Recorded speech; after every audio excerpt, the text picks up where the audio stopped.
Lightning like Steve McQueen. I'm in the fast lane when the light turns green. And I built tough, I ain't nothing but grit. Cause I made rugged blood, sweat, and spit. Yeah, like a horse I fly. Better push yourself in for a bumpy ride. I like to play hard, but I work harder. And I weather the storm cause I'm built stronger. Hey guys, before we jump into the episode, I wanted to let you know it is brought to you by Denim. As a business owner myself, I personally know the importance of financial stability and preserving cash flow to help navigate through any freight market. With Denim's comprehensive service offering, you now have an all-in-one financial partner whose platform includes factoring, payments, freight audit, document collection management, and analytics, which help keep your business financially healthy and increase your team's time to focus on revenue-producing activities. You can also take advantage of Denim's free credit check, which they perform on all of your customers. And Denim will proactively reach out to you if they spot any signs of credit deterioration. Finally, Denim always pays your carriers first. As a broker, this is imperative to preserving your credit score in the market, which ultimately helps you become a broker of choice to your carrier partners. Are you ready to learn more? Visit denim.com to schedule a demo today. Just do me a favor and let them know that the Freight Coach sent you. This episode is brought to you by SPI Logistics, the premier freight agent logistics firm in North America. For over 40 years, SPI has been diligently building the most successful freight agent network to provide first-class relationships for our shippers, receivers, and carrier partners. We are more than another transportation network. We are a dedicated team of professionals united by one singular purpose, and that is to expedite our agents' success. All of our agents are set up for success on day one, as they are provided with a full suite of support staff that is ready to assist them with everything from after-hours emergencies to financial and administrative needs on a no-fee basis. This way, you can focus on continuing to grow your business. There is no financial risk to start, and you have the ability to earn up to 75% in commissions. If you are looking to take control of your financial future and build your business with the backing of one of the most successful logistics firms in North America, visit www.spi3pl.com to learn more. Do me a favor and let them know that the Freight Coach sent you. What is up, ladies and gentlemen? We are back. We are live. It is the Freight Coach Podcast, the top podcast in transportation, coming to you guys every single weekday, 8:30 in Pacific, 10:30 Central, to break down some industry headlines, but most importantly, provide you guys with some actual insight into what you can do with all of this information. If this is your first time tuning in, welcome. This is the real side of freight, ladies and gentlemen. And I say that before every single show. And what I mean by that is I only speak with transportation professionals because at the end of the day, I want to talk to the right individuals who have done what you're looking to do or who are currently doing what you're trying to achieve. So you can take that information, apply it, utilize it, and see a meaningful difference in your business and your life. All right, I got a very special guest for you guys here today. We're going to talk about fitness and freight. We're going to talk about how its correlation to business development and sales.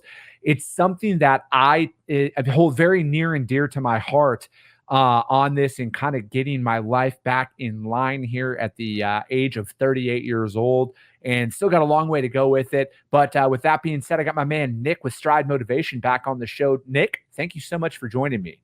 Chris, thanks for having me, brother. No, man, I appreciate it, dude. And what I think, what's crazy is it's been like 4 or so years since I started. We connected on LinkedIn, and you always talked about your story and like a lot of the adversity and stuff that you've overcame and everything in your career. So like before we get into, anything about that, man, tell us about yourself, man. Well, I'll give you the easy part first. I just finished up 18 years in the logistics space, mostly in sales and sales leadership. But the interesting part of my story is that I'm a 4-time cancer survivor. I'm a type 1 diabetic. I'm a recovering alcoholic. I have 7 herniated discs from 2 different rollover fatality car accidents. I have sleep apnea, nerve damage. I almost died from meningitis. My terrorist once put a nerve gas bomb threat on my airplane. Not relevant to the story, but I like to drop it in there anyways. And in the last 7 years, I transformed my life through obstacle course racing, endurance racing, and fitness. I accomplished over 104 Spartan races, 6 major marathons, including Boston, Chicago, New York, and Berlin, and maybe 60 or 70 other obstacle course, endurance, and sufferfests. And throughout that process is where I began to see these patterns to my life and these principles that I can then apply to my personal and professional life. Yeah. Dude, that's a lot. I don't even know where to start. So let's, damn, man. So when it comes down to, with when you're getting a lot of that news, about, cancer and, then going through all of this stuff, how did you like, what was that moment that you went through, Nick? Like, was there any defining one where you're like, all right, I gotta change everything now? Because I have one of those, but it pales in comparison to yours, man. So like, what was that moment for you where you're like, all right, I got to get my shit together. I got to get healthy. I got to put down the bottle. Well, let me first say that don't compare. That's dangerous. Everyone has a frame of reference, and yours counts. Yeah. But there was a couple defining moments, and the alcohol came from a moment of fortunate desperation, and that was my last drunk, which was 10 years and 1 month ago, where I found myself coming out of a blackout in a Las Vegas hotel, surrounded by cops and security, being told that I had to leave. I had just tried to fuck a hooker in a broom closet down the hall from where my girlfriend slept, and I didn't remember any of it. Oh, Jesus. And I was supposed to be not the keynote, but I was supposed to be a speaker at our conference the next day, and I wasn't allowed back in the hotel. I somehow managed to navigate that conversation with my girlfriend. We got thrown out of the hotel at like 5 o'clock in the morning. We eventually found another place to sleep. And when my head hit the pillow, I had this rare moment of lucidity that I simply didn't want to live that way anymore. Yeah. And that was a big decision. So I flew home the next day and I started a program of sobriety that has now been 10 years and a month. So that was the most critical thing I could have ever done in my life. Dude, that's, I know what you're talking about with the comparison aspect of things, but my moment hit me. It was weird. It was in January of 2023. So I've been sober now since January of 2023. And I had been battling with alcoholism that's what it is, man. I was a drunk, dude. There's no other way to put it. And I had gone, sober for a little bit, and then I thought I could drink again. But then it was in January of 2023 where I'm just like, I was sitting there at my house with my wife, and I had a couple of drinks. I'm like, what the fuck am I doing? Like, what am I actually doing here? So I went cold turkey at that time. And then legitimately less than 60 days later, I was diagnosed with an autoimmune disease. So I have this thing called ankylosing spondylitis, and I haven't talked about this on the podcast, but I put some stuff out there because like I'm going through the Live Hard program right now of 75 hard and everything. And I just finished up phase 2 of it. And, same thing, man. Like I have my L1 through my L5 is bulged. I have double sciatica in both legs. I have early onset scoliosis, this autoimmune disease. All of this stuff hit me in March of 2023. And I was talking to the doctors, because I went and saw a spine specialist. I had MRIs. I have had more blood fucking drawn from me than I thought was possible. And they essentially broke it down like this. They're like, you have what it is my body inflames like next level with stuff. So anything that inflames your body, it is extremely elevated. So alcohol, natural inflammatory.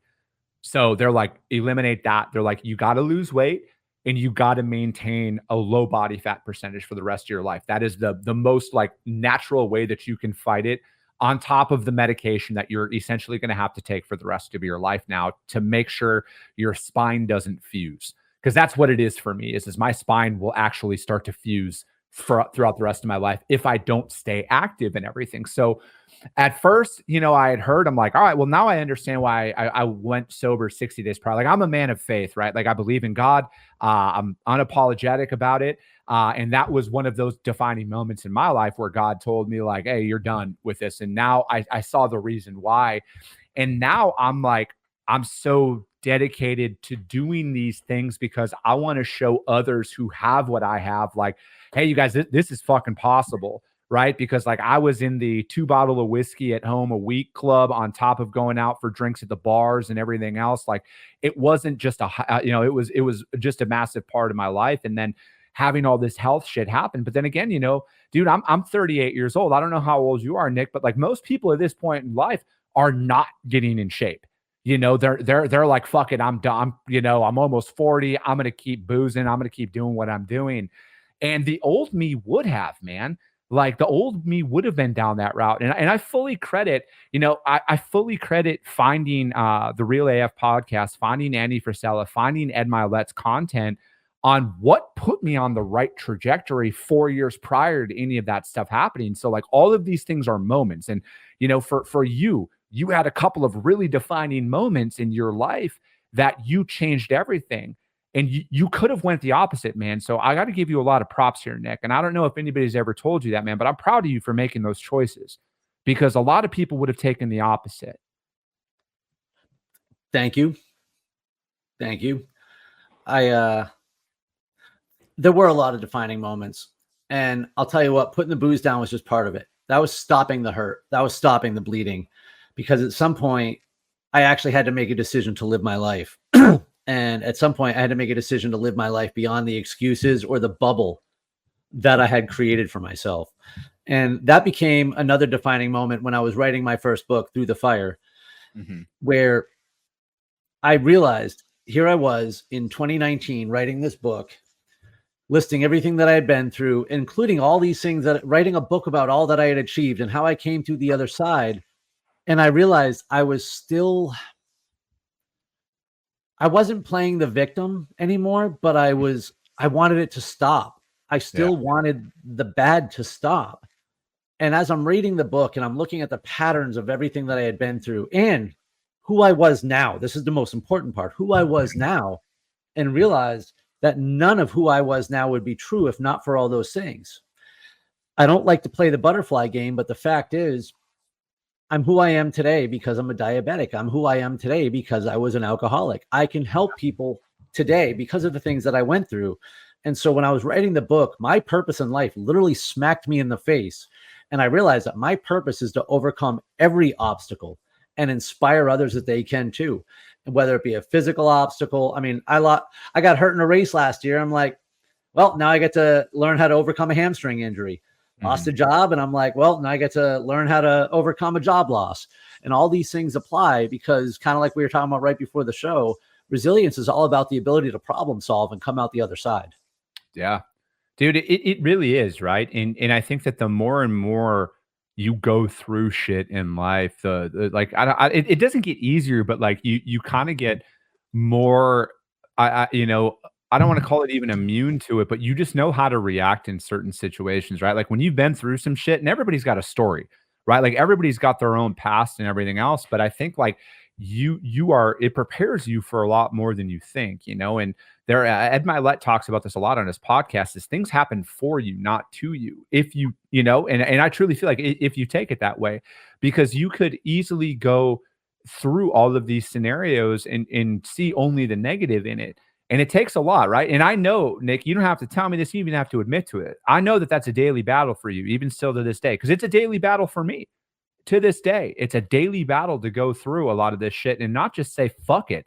When you get another thing that gets thrown on top of it, when you go to the doctor and there's another new thing and something else that's going on, it's really challenging to just not throw in the fucking towels. So it's like, it's a lot of that day by day mentality. And I think a lot of it is it's applicable in business too, man, because like, dude, you can have a great day and then you can have an absolute dumpster fire of a week, but it's like, you just literally have to attack it day by day. And, and I've talked about this on my show, like when shit gets really bad for me, which it happens because I'm a human being, dude, I only pay attention to the next hour. I only pay attention to the next task on my schedule. I don't fucking pay attention to later on because like I can't control shit, man, except for my actions. This applies in life as it much as, and it's so helpful in sales, but 10 years of sobriety has granted me with a tremendous lesson in day at a time living. And that helps me so much as a salesperson, as an entrepreneur, as a human being. And to your point, I will break things down by the hour. Sometimes it's hour at a time living. You know how easy it is to let your fears and the outside issues that you can't do anything about at this moment try to interrupt with this moment. I'll literally say out loud, like, not now. Yeah. I don't have time for you now. I'm doing this right now. It's just as easy for the thoughts to pop into my mind while we're having this conversation, but I'm focused on what we're doing right now. And I always like to break it down to this one sentence too. And I'm not sure where to go. What is the one thing that I can do right now that will bring me closer to my goals? Mm-hmm. Because oftentimes we can't.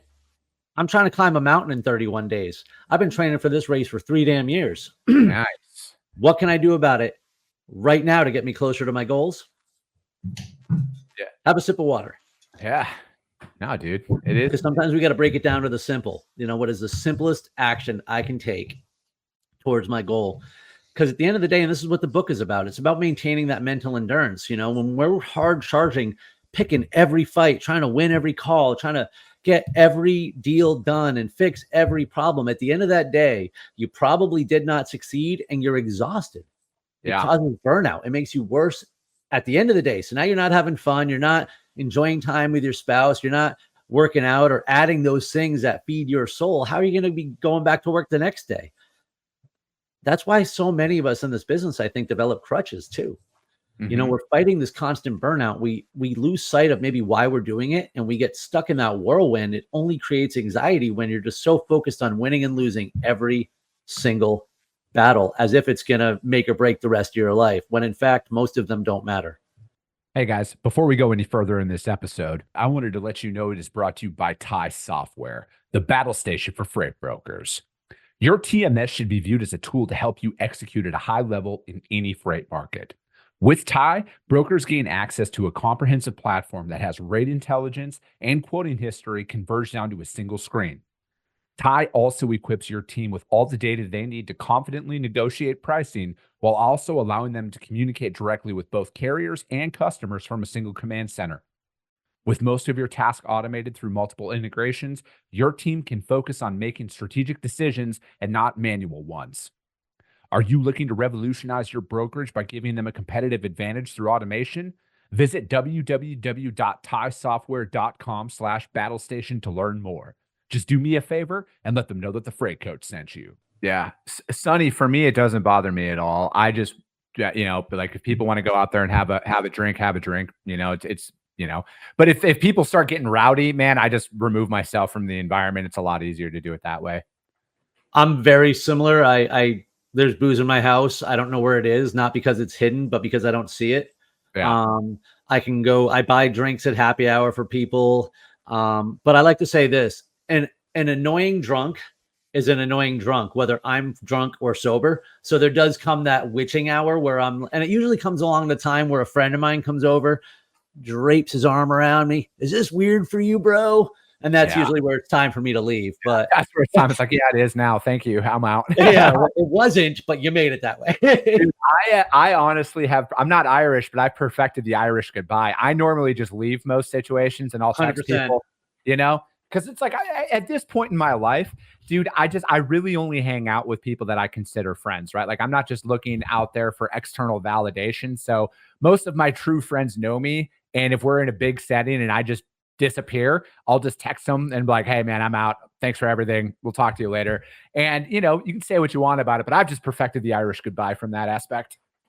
When I was about 2 years sober, some friends of mine, we were in Dubai of all places to watch the Super Bowl, which started at 3 a.m. in Dubai, and we found the only bar that was going to serve.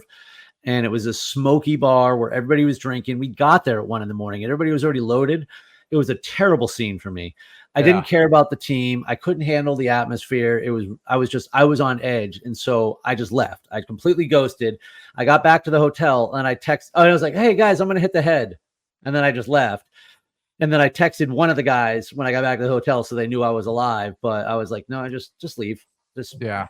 It's a lot easier. Yeah, man, I get it.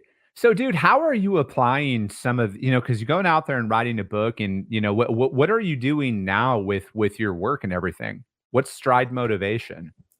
So Stride Motivation itself is just that. It's motivation to hit your stride. And so what I focus on when I'm working with individuals as a coach is to help them get clarity behind their goals for the next phase of their lives and to break those down, like we just talked about, into wildly specific and stupidly simple action steps.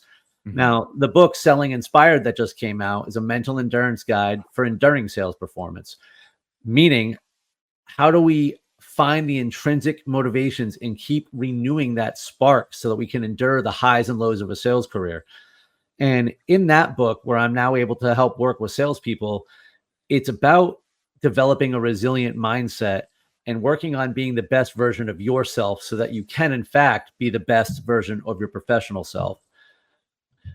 Most importantly, I'm sorry, go ahead. No, I was going to say, what step one look like for that situation, right? Because I think that, I've spent the better part of the last 4 years investing in myself, whether it be through my fitness, whether it be through entrepreneur groups, whether it be through anything like that, because, and I just look at, because I'm constantly reading now, because that's another thing too, is a lot of the information that you're looking for or anybody's looking for are out there in books. But I think that, step one, at least from my perspective on a lot of this stuff, because just like everybody, man, like I have same insecurities as everybody else does when I'm out there trying to develop business. I have to write down some of the shit that, because we make up way more in our head that we think is going to happen as opposed to what actually does. So for me, I think step one is always like write down the insecurities that you think you have, right? Like, especially in the rejection part of sales, because sometimes you just never know what you're going to get on the other end of the phone. So that builds up that resistance that comes along where you're like, I probably shouldn't do it. And then if you actually break it down, I can maybe think out of all the sales calls that I've ever made in my life, a handful of people that were like, just complete assholes. And then now I look at it like, dude, I wouldn't want to work with them anyways. It's kind of like, I almost feel bad for them. Like if a complete stranger's phone call made you motherfuck them that much, dude, I hope you figure out whatever it is that's stopping you in life. Bro, first, I learned how to cold call knocking doors in Massachusetts. So I had people put their hands on me. Like, oh, wow. Yeah, I grew up edgy real fast, which interestingly enough, and I'm going to segue here, for a long time, that edginess was a meal ticket for me. I could overpower people. I was good with words. I was high intense, high emotion, high tempo, high energy, blah, blah, blah. But at some point, it became a kryptonite. It actually began to negatively influence relationships and the way that I would communicate with peers and subordinates and even my superiors. And so step one, the reason I smiled when you said it, is exactly that, the self-awareness of what holds you back. It's actually the title of the first chapter of the book, What Holds You Back. The second chapter is called Unmasking Self-Deception, because we need to take responsibility for those things. Mm-hmm. The way that I got into Spartan is where I'm going to describe a scenario that a lot of people have been there. I was 2 years sober. I was dating a new girl that's my now wife. I was a VP of sales with like 90 people working for me. I was literally on top of the world, and I had just decisively beaten cancer for the 4th time. Yeah. And I was stuck. I was lost. I literally found myself on the couch, terrified of losing everything that I'd built. I had found success. I had hit the plateau, and now I was resisting having to get outside that comfort zone. And I think so many times in sales too, we hit a plateau and we get comfortable. And then we find ourselves a little lost, stuck, or unmotivated, needing that pull of what to do next and to get out of that comfort zone and to learn and to realize that we can evolve. And we need to let go of the old parts of us that no longer serve where we're going. And that does impact sales, because what ends up happening is when we allow those things to stay, we lie to ourselves throughout the day and we create these narratives throughout the day. We build sales up and things. Exactly. That we build things up to be worse than they are, right? We live and die by every failure. And then we start creating excuses and white lies that we literally begin to live. Yeah. And dude, Nick, I posted this yesterday because, I see so much content out there in the transportation industry, and this isn't directed at any one individual or any organization out there, but I see so much information that is not practical to where I truly feel like 98% of the people they're looking to build a book of business or their business. And there's just so much stuff that is like pie in the sky bullshit. And that's why I posted yesterday. Cause again, I got done making all my cold calls yesterday because again, you guys, I'm actually fucking cold calling every day. I'm sending out sales emails. I'm actually moving freight. So I always like to put that caveat out there of, when you're listening to my content, it's just people who are actually doing the work. But here's the feedback that I got, man.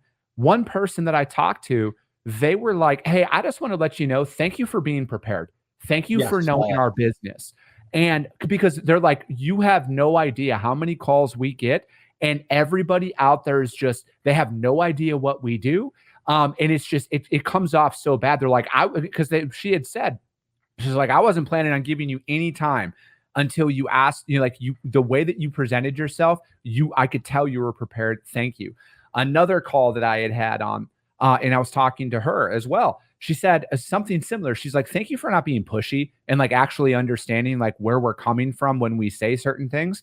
And it's just, again, like I just look at it for me as a competitor. I'm like, bro, it's only a matter of time before I fucking steamroll all you guys, because I know that that's the overwhelming majority of people that are out there is they're like pushy. But I'm like, at the end of the day, I'm just calling to introduce myself and present my services. That's all I'm trying to do. I'm not asking anybody for anything. And that was something that I had to overcome, because ultimately deep down, I fucking hate asking people for stuff, and that's a whole other story. But like my whole thing is, hey, this is who we are. This is what we do. This is what we specialize in.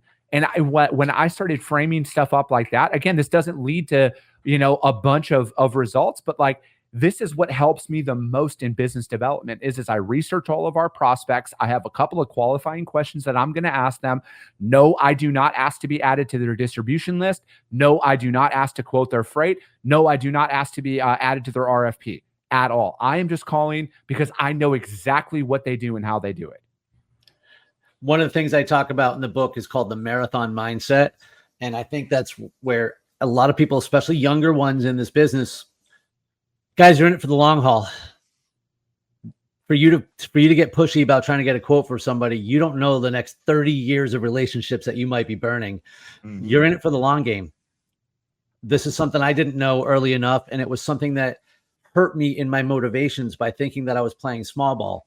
So that's huge, is your personal brand, especially these days, matters. And that person that you might be beating up over the phone, yeah, they might be the VP of supply chain 2 years from now. And we remember the bad conversations. Yeah. I'm that's my whole mindset with everything. Cause especially if they're like, nope, not interested. I'm like, all right, cool. Or, I got a rejection this morning. Take me off your list. Cool. Perfect. Won't reach out to you ever again. Because again, I know for a fact that if you push in those moments, I just look at it like this, man. I know enough people that are shipping managers out there. They've been on this show. They've provided this audience with so much guidance and value. And I always look at it like this. What if they are going to be the VP of supply chain at Coca-Cola one day? What if they are? What if they go and you're on the finish line of a new prospect, and then they come in and they're now the transportation manager. They're going to be like, I know you, I know your company, fuck you. Like that's a very real thing, because this is a big, small industry, man. Word travels quick around here. All three of my 4 first coaching clients were all people who knew who I was before I became a coach. Mm-hmm. But I don't want to lose this point here, because you made a comment about the preparation in your post yesterday, and I saw it, and I don't know if I commented, but I saw it because I was going to wait for today to say this. I am the subject today, right? Yeah. I spent an hour and a half preparing. Damn. For a 25-minute conversation that I literally know off the top of my head. So the preparation is critical. Now, I've evolved, and the way that I used to do sales and logistics was I was more focused on the machine, but these days you have to get more and more and more specific and niche down. And that's what everybody who is succeeding is saying. So I used to be the guy who would say 100 calls to 10 prospects to 3 appointments to blah, blah, blah. It is vitally more important that you have less of an opportunity to actually create an impact with the people that you're trying to reach these days. And you have to care about the things that they care about, not what you care about. And that takes time and research and then focus. Yeah. And I look at it like this, because at the end of the day, man, like we primarily specialize in full truckload, right? Like unless I have an established customer who comes to me with a massive opportunity and says, can you look into this for us? Sure. But for the most part, like all of this is plug and play, right? It doesn't matter whether it's full truckload, drive-in, reefer, open deck freight. It doesn't matter. It's all plug and play. And you should really, and I talk about a niche all the time on here, so I don't want to beat down on that. But again, you should break down your prospects to where you're having the exact same conversations time and time again. If you're going to call food shippers, just call food shippers that day. Don't bounce around so you can get into that flow, because ultimately the overwhelming majority of customers that are out there right now, they do not need your services at all. How do you get noticed in this market? Do what others aren't willing to do. And it is so easy. It is so easy out there to separate yourself, and it has everything to do with being a little prepared. I don't know their fucking P&L. I don't know who, I just know what they do. I know realistically where they're shipping to because I've been doing this for a long time. But again, for the most part, food, are they going direct to consumer? Do they have an e-commerce platform that they're working on? Or do they go direct to major grocery retail distribution? Or are they just a manufacturer that manufactures private labels? Boom. You come in there with any of those three loaded questions, and you're going to have a lot better conversation than the alternative. And then again, plug and play for whatever niche that you are in, and then go out there and just apply it, you guys. But again, you got to perfect it. You got to make calls to actually step up and then actually understand how to navigate through some of these. And I'm going to go a step further with the niche part. Yeah. Again, you and I were talking about before the show and just now the importance of problem solving. It's one thing to have your plug and play for how you approach customers. But once you've solved enough similar problems of similar businesses, you can then reverse engineer that down to the conversation, because the people that you are targeting are likely having similar problems. People don't buy what you're selling. They buy the problem that it solves. Mm-hmm. Yeah. No, dude, I'm right there with you, Nick. Where can anybody find this book though, bro? Where's it at? Are you selling it? Where are you selling it? Is it on your website? Direct him to the area that benefits you the most here. Amazon.com. Selling Inspired and Through the Fire, both available in Kindle and paperback. If someone was interested in a signed copy, they could message me directly on LinkedIn or anywhere on the internet at Stride Motivation. And where are you, like when it comes down to your coaching stuff, do they just DM you on LinkedIn and everything? Yeah. I can also be reached at my website, stridemotivation.com, but I am accessible pretty much on every social media channel at Stride Motivation. Perfect, man. No, I love it, Nick. Nick, thank you so much for coming on. And man, I'm going to have you back on because, you've been through some real shit, and, you can tell, man. And I'd love to have you come back on here, and we can continue to talk about this and the synergies between, business development, mental toughness, and all that stuff, man. But that is going to be it for today, you guys. I think it's just a solo show tomorrow, and I got a guest coming on Thursday and Friday, I believe. But yeah, you guys, as always, if you guys got value in what you heard, subscribe to the show, you guys. Share it out there to your network, because if you see value, your network's going to see value as well. I appreciate you guys. I love you guys, and we'll be talking to you soon.